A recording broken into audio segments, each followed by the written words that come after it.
harka fuunee akkam jirtu kabajamtoota daawwattoota Gullallee Miidiyaa Neetwoork odeessaalee keenya kan guyyaa irraa qabannee jirra. Qopheessee dhiyeessuun kan isin faana turu ana buunnoo waa beekooti. Isinis hanga xumura sagantaa kiyyaatti akka na faana turtan kabajaan isin affeera.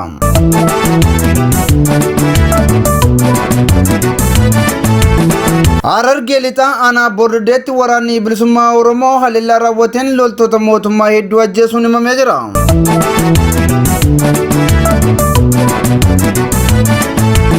Hawaasni Oromoo kaaba Albertaa magaalaa Edmontanii fi naannawaa ishee jiraatu guyyaa har'aa caamsaa 4 bara 2024 hiriira mormii ajjechaa Oromoo kan balaaleffatu adeemsisuuf akka jiru ibsa baaseen addeessee jira.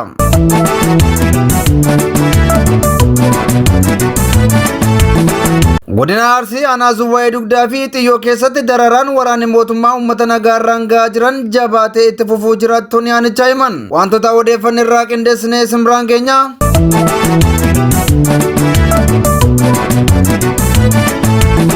Godina Gujii aanaa Doolaar heddeetti rooba cimaa roobee balaa lolaa mudateen lubbuun namoota 4 darbuun dhagaamee jira.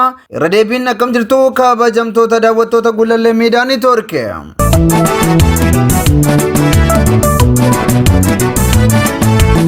Harargee lixaa aanaa Boordeetti waraanni bilisummaa Oromoo haleellaa raawwateen loltoota mootummaa hedduu ajjeesuun himame. Harargee lixaa aanaa Gumbii Boordee Araddaa Burqaa keessatti waraanni bilisummaa Oromoo Ibraan Elemoo Qilxuu tarkaanfii humnoota mootummaa sagattaaf deemaa turan irratti fudhateen loltoota mootummaa 5 ajjeesuun 7 immoo madeessuu maddeen keenya himan. Waraanni bilisummaa Oromoo Waboon tarkaanfii ilaalessaa humnoota mootummaa irratti fudhate kanaanis meeshaawwan waraanaa hedduu loltoota mootummaa irraa hiikkachuun mooraa qabsoo bilisummaa Oromoof galii akka taasise himame. Kana malees godina Qellem Wallaggaa aanaa Garjeedaatti haleellaa raawwateen loltoota diinaa hedduu akka ajjeeses himamee jira. Loltoonni mootummaa hedduun duula waboo balleessuu guyyaa 40f mootummaan baasee hojiirra oolchuuf sakatta'iinsa raawwataa jiraachuun isaanis ni beekama. Duulli isaanii kunis milkaa'uu dhabuun bakkoota hedduutti haleellaan isaan irratti raawwatama akka jiru maddeen keenya bakkoota garaagaraa irraa nuuf himaa jiru.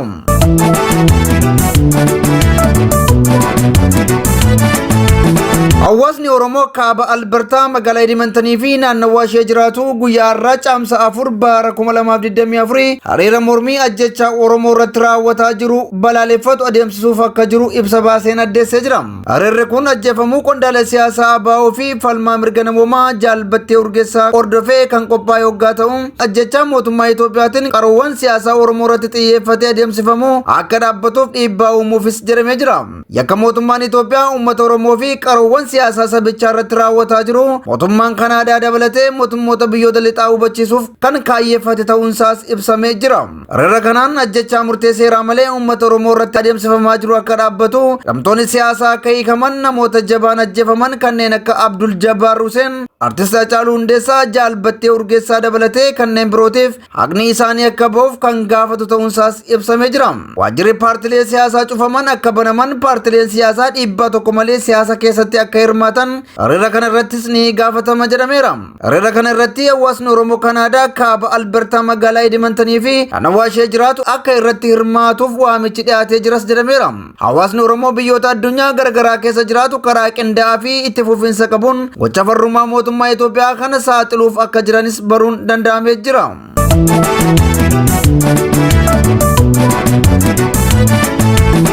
Godina Arsii aanaa Zuwaayee Dugdaa fi Xiyyoo keessatti dararaa waraanni mootummaa uummata nagaa irratti raawwatu jabaatee itti fufuu maddeen keenya himan. Tibbana duula guyyoota 40f labsame hordofee humnoonni nageenyaa mootummaa gandoota baadiyyaa aanaa Zuwaayee Dugdaa fi Xiyyoo keessatti bobba'uun uummata nagaa waraana bilisummaa Oromoo deeggartuu soortuu daandiitti agarsiiftu firee yookaan ilmaan keessantu waraana bilisummaa Oromoo keessa jira jechuun cabiinsa mirga namoomaa garaagaraa irratti raawwataa jiraachuu maddeen keenya ifoomsaniiru.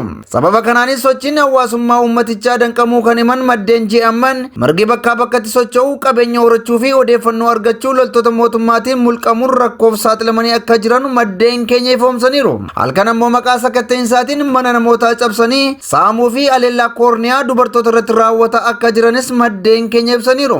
Dargaggoota dabalatee namoonni hedduun gandoota aanaa Zuwaayee Dugdaa irraa hidhamuun mirga mana murtiitti dhiyaachuu mulqamanii waajjira poolisii aanaa Zuwaayee Dugdaatti hidhamanii akka jiranis beekamee jira. Haaluma wal fakkaatuun aanaa Xiyyoo keessatti namoonni qabata waraana bilisummaa Oromootiin qabamanii murtii seeraa malee mana hidhaa keessatti rakkataa jiraachuu maddeen keenya ibsanii uummanni sodaa nageenyaa bal'aa keessa jiras jedhame. jedhamee jira. Sababa loltoonni mootummaa aanota kanneen keessatti sakatta'iinsa hammeessaniif uummanni hojii qonnaa irratti bobba'uu hanqatee akka jirus maddeen ifoomsanii jiru.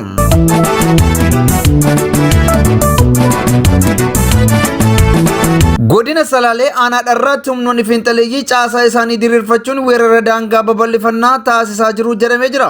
Caasaaleen fannoo Amaaraa kunneen ogeeyyii fayyaa namootaa fi beeyladoota hojjettoota humna ibsaa naannoo Amaaraa irraa fiduun ramaddii kennaafii jirus jedhamee jira. Gandoota adda addaa keessatti waraqaa eenyummaa Sameen Shawwaa Dharraa Amaaraa jedhu hojjechuun kennaa jiraachuu isaanis maddeen keenya nuuf himaniiru. Ganda Tuutii keessaa gabaa wuxataa dabalatee gandoota 7 jiran keessatti caasaa isaanii jabeessanii ijaarrataa jiru jechuun maddeen keenya aanaa dharraa nuuf ibseera. Kaayyoon humnoota fiinxaleeyyii kana aanaa dharraa naannoo Amaaraa jala galchuu akka ta'es ni beekama. Ogeeyyii fayyaa namaa beeylada hojjettoota humna ibsaa naannoo Amaaraa irraa fiduun ramaddii kennanii fi hojjechiisaa jiraachuus maddeen keenya dabalaan ifoomsaniiru. Zoonii Tuutii gandoota baadiyyaa 7 ta'anii fi gooxii hanquu ganda Birjee keessatti ijaarsa jabaa taasisaa jiraachuus maddeen keenya ibsaniiru. Gandoonni naannichaa hedduun humnoota fiinxaleeyyii kana jala jiraachuu kan himu maddi keenya waraqaa eenyummaa Sameen Shawwaa Dharraa Amaaraa jedhu gandoota 7 kennaa jiraachuunis beekameera.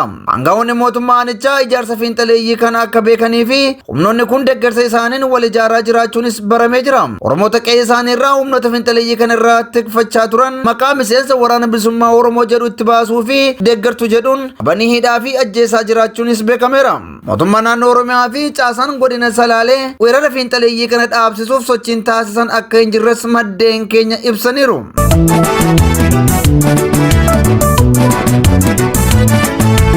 Gujiba aanaa doolaara heddeetti rooba cimaa roobee balaa lolaa mudatiin lubbuun namoota 4 darbuun dhaga'ame. Roobni kun kaleessa galgala sa'aatii 11 hanga halkan sa'aatii 2tti kan roobee hoggaa ta'u midhaan maasii hedduun akka manceesse himamaa jira. Kana malees balaa lolaa kanaan abbootiin warraa 34 qe'ee isaaniirraa akka buqqaanis ibsameera. Bulchaan aanaa doolaara heddee obbo Waldee Dhugoo fi qoreen qindeessituu aanichaa bakka balaan kun itti mudate daawwachuun namoota balaa kanaanis lubbuu dhaban jajjabeessaniiru jedhame. Haa ta'u malee namoota qe'ee isaanii irraa buqqaaniif deeggarsi taasifame akka hin jirre himamee jira.